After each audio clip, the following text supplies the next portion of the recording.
Desde o fim do ano passado estamos em um momento excelente para comprar fundos imobiliários, principalmente depois que o Haddad veio trazer aquele corte de gastos que trouxe mais gastos ainda. Isso fez com que os juros futuros disparassem, os juros ali passando os 15%, o que trouxe uma grande queda nos fundos imobiliários, principalmente nos fundos imobiliários de tijolo, que é exatamente o tipo de investimento que eu gosto mais. Neste vídeo eu vou falar aqui um pouco da minha carteira, quais fundos imobiliários eu devo aportar mais. Vou falar também um risco fora da questão imobiliária aqui dos fundos imobiliários, um risco político que para mim é preocupante, sim. Então já deixa seu like, aproveita também para deixar aquele comentário que ajuda bastante aqui no engajamento e eu costumo aí responder boa parte deles e leio todos. Bom, então acho que é muito importante eu pontuar que embora eu prefira assim as ações pela capacidade de multiplicar o capital e tudo mais, né, onde eu tenho muito mais experiência e quase 18 anos já investindo nisso, eu não sou daquela turma que fica batendo nos fundos imobiliários. Eu acho que é interessante, é um tipo de investimento que te paga muito dividendos. O foco aqui pode ser diferente. Às vezes, para uma pessoa de, vamos falar aqui, 70 anos, por que ela vai preferir tantas ações, sendo que fundos imobiliários também pagam ótimos dividendos? Então, a depender da idade, do perfil do investidor, tem várias questões que pode fazer com que a pessoa tenha os dois investimentos ou tenha só um, né? Eu, no caso aqui, tenho muito mais ações do que fundos imobiliários. Você pode ver que eu tenho cerca de 41 mil investidos em fundos imobiliários, que inclusive teve uma certa desvalorização de 8% exatamente cravado, mas os dividendos compensaram com folga, como nós já vamos ver aqui, né? Então esse é o foco dos investimentos em fundos imobiliários, os dividendos. Eu vinha numa questão de sempre comprando, independente de alta e baixa, comecei ali em 2024 a buscar um pouco mais de assertividade. Então eu passei até o mês 8 praticamente sem comprar nada de fundos imobiliários, e aí no mês 9 em diante eu fui voltando a aportar, começou com o BTLG11 dando oportunidade, que é o meu melhor fundo imobiliário, meu maior peso na carteira em fundos imobiliários, né?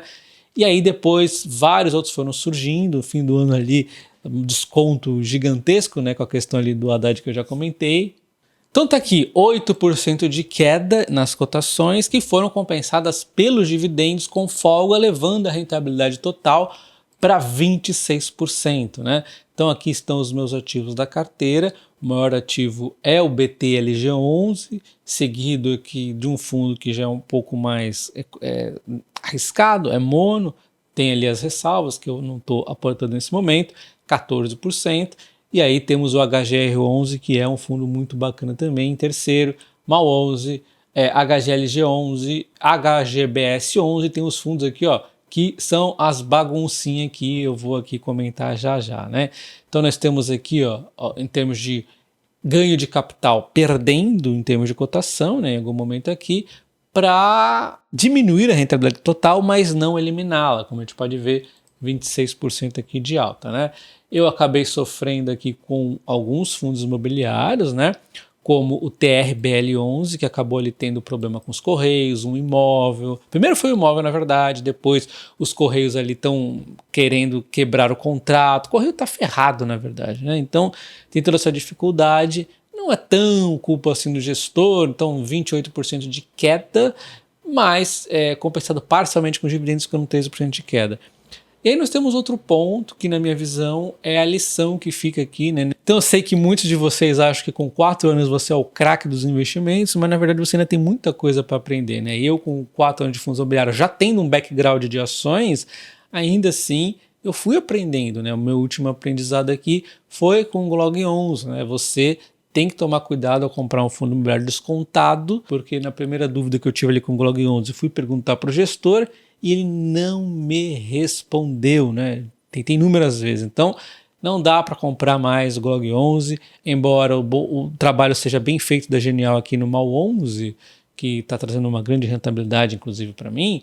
Eu acho que é um gestor meio complicado, né? Então evite também gestor que você não gosta. Eu nunca mais compro XP, que foi ali um fundo que os caras emitiram abaixo do valor patrimonial. Esquece, fundo imobiliário que investe abaixo do valor patrimonial, para mim é riscado da lista, né? Então eu até estou vendo ali o pessoal com algumas polêmicas no XP MAL11, cara, esquece, eu não vou ter esse fundo nunca ali, porque é da XP, um gestor completamente riscado aqui da minha lista de fundos imobiliários. Tem também o RBVA11, que vem do RBD11, então foi incorporado. Eu estou avaliando aqui o que eu vou fazer com esses 3, então sobram os outros 6 fundos imobiliários, não são muitos, né? O VTLT11 é o segundo maior peso aqui da carteira, mas eu devo tranquilizar com ele aqui, porque ele é mono, né? Então não posso ficar aportando muito. Tem a questão do contrato ali em 2026, atípico que vai ser renovado, enfim, né? Então ele é um pouco aqui perigoso, né? Assim, embora pague ótimo dividendo. E o cliente Renault é um bom cliente, mas enfim.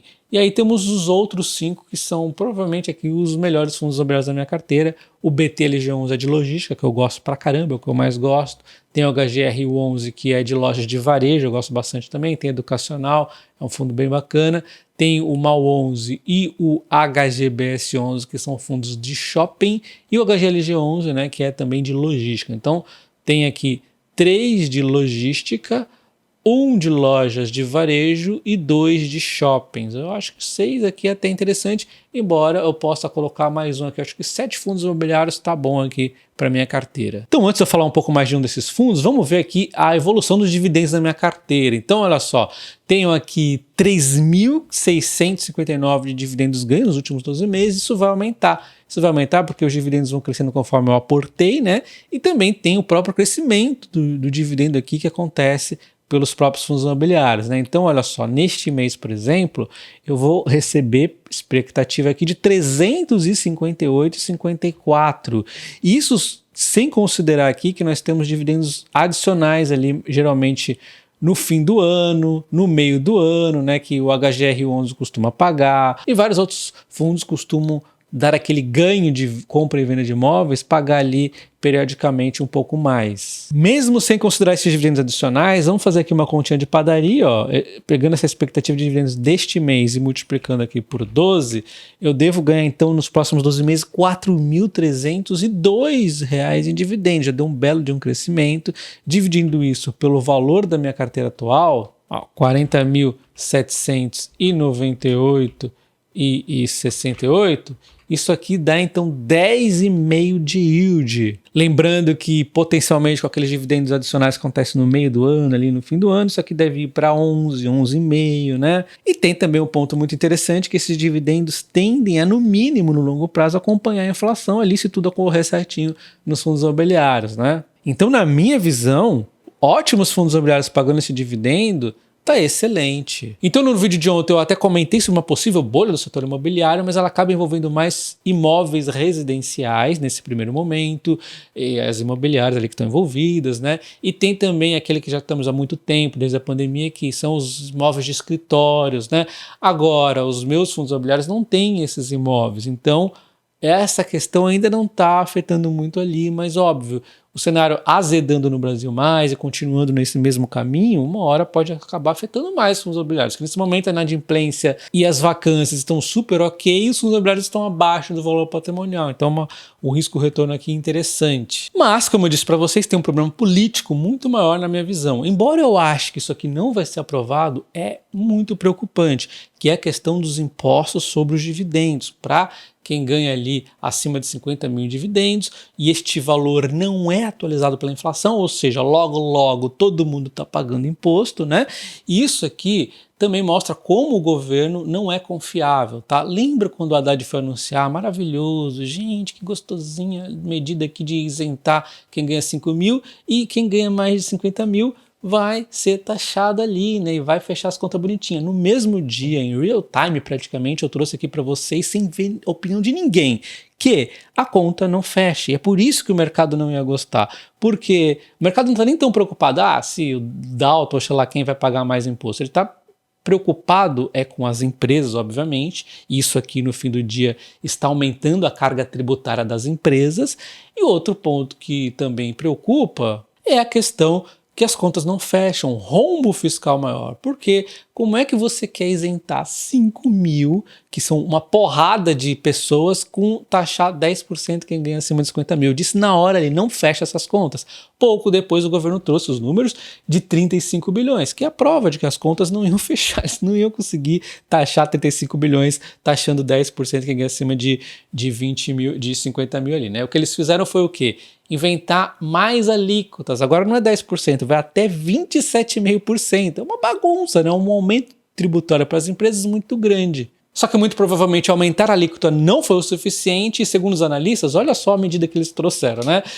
Esclareceram então que os técnicos da pasta trabalharam na proposta e refizeram as contas para chegar ao menor impacto possível. Eles diminuíram de 35 bilhões para 25 bilhões, né? Eles pegaram emprestada aquela ferramentinha ali, ó, utilizada muito no IPCA, né, ali, principalmente nos alimentos. Então, essa ferramentinha aqui, ela só engana a trouxa, porque o pessoal sabe que isso aqui é rombo fiscal. Não resolve, né? Então falaram agora que é 25 bilhões. Resumo da ópera: maior carga tributária para todas as empresas, rombo fiscal. Lembrando que nada disso é atualizado pela inflação, mais grave ainda. Mas a moral da história que eu queria dizer, como nós estamos falando de fundos imobiliários, é que na minha visão isso é muito mais sério para fundos imobiliários, já que ações elas crescem, elas investem, né? Elas podem pagar via recompra de ação ao acionista, é uma ótima forma de remunerar, né? A Berkshire Hathaway nunca pagou R$1 de dividendos e assim, ela multiplicou muito o valor fazendo recompra de ações também na estratégia, além de comprar outras empresas, obviamente.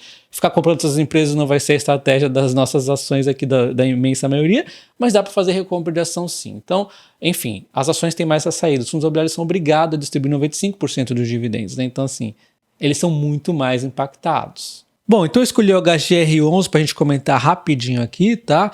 Ele é um fundo imobiliário dos que eu mais gosto, está com yield de 10,26, lembrando que ele tem dividendos adicionais em alguns momentos, por conta de realização de lucro que ele vai fazendo em compra e venda de imóveis, ele continua a fazer isso, deve pintar novos dividendos mais para frente. Então, ó, ele pagou aqui, por exemplo, no mês 6 e no mês 12 dividendo adicional. O dividendo sem considerar esses não recorrentes é 0,78. Sem considerar esses dividendos adicionais e sem também colocar na conta qualquer dividendo composto, nós temos aqui 9,36 de yield, que também é um dividendo interessante que a gente está simulando aqui o pior cenário, né? O fundo imobiliário caiu 6,5% nos últimos 12 meses, mesmo pagando bons dividendos. Se você retirar os dividendos da conta, a queda é... com o dividendo não é tão grande, ele teve até um pouco de recuperação agora, mas se você desconsidera os dividendos, a queda é muito acentuada, sai lá do 136,70 para 115,50. Pegando o último relatório gerencial do fundo, nós temos o dividendo que nós já comentamos, né? Temos a alavancagem tranquila de 6,3, temos a vacância física e financeira bem baixinha, olha só tem 0,8 de vacância física. Ele nos mostra aqui, ó, no histórico, que normalmente ele é negociado acima do PVP e está agora abaixo. Lembra que eu mostrei para vocês o dividendo do mês do fundo imobiliário e disse que normalmente ele costuma pagar dividendo adicional no meio do ano e no fim do ano, porque ele sempre deixa uma gordura, olha só. O resultado neste começo de ano, são 2 meses só, é de 45 e ele pagou aqui, ó, 41,8. Então já tem uma gordurinha sendo aqui acumulada, né? A maioria vem exatamente do locação, né? Da receita. Só que também tem os ganhos aqui de capital de venda e compra de imóveis. Então, historicamente, ele vai acumulando um resultado e vai lá no meio do ano, ó, e paga, e diminui o acumulado, aí vai passando o tempo e chega ali, ó, um período acumula mais, aí ele vai lá e paga, né? Então é natural que ele vá fazer isso ali mais para frente. Lembrando que o HGR11 atua com imóveis de varejo e ele tem uma diversificação bacana aqui, né? Tem varejo alimentício, vestuário, tem educacional, em tudo isso aqui numa diversificação muito grande aqui no país. E como você pode ver, ele tem uma concentração exatamente no melhor estado para ter essa concentração, que é São Paulo, com 49,1%. O demais aqui está dividido nos outros estados do país. Como nós já vimos, vacância baixíssima e estável ao longo dos vários anos aqui. Tem vencimento de contrato mais para frente, mas tem revisional agora até bastante, né? 15%. Vamos ver como é que acontece a revisional, se vai ser positivo para o fundo. E temos aqui a exposição por locatário. Então o Carrefour aqui tem uma exposição grande, seguido do açaí. Então ele está mais exposto exatamente aí a varejo alimentício, o que é um setor bacana, né? Outro ponto importante é que 83% dos contratos são atípicos. Então, se o inquilino quiser sair, ele vai ter que pagar uma multa pesadíssima, que muitas vezes até acaba deixando ele preso. Tem esse lado negativo, né? Quando chega no vencimento, às vezes o cara já queria sair, ele sai, aí na hora de entrar um outro, aquele aluguel tá acima da média, né? Alguma coisa do tipo. Mas assim, isso é já uma teoria aqui meio exagerada. O fato é que, de modo geral, a gente tem que ver que o atípico costuma ser positivo. Pô, o inquilino ali tá preso, não dá para ele ficar fazendo a dança da cadeira, trocando toda hora, não. Então, 83% aqui, contrato fixo, né? Na maioria deles aqui, ó, longos. E o fundo continua vendendo imóveis eventualmente com lucro, né? Óbvio, a gente precisa ver até quando ele vai conseguir continuar mantendo essa pegada de comprar imóveis, conseguir essa valorização e vender com lucro, né?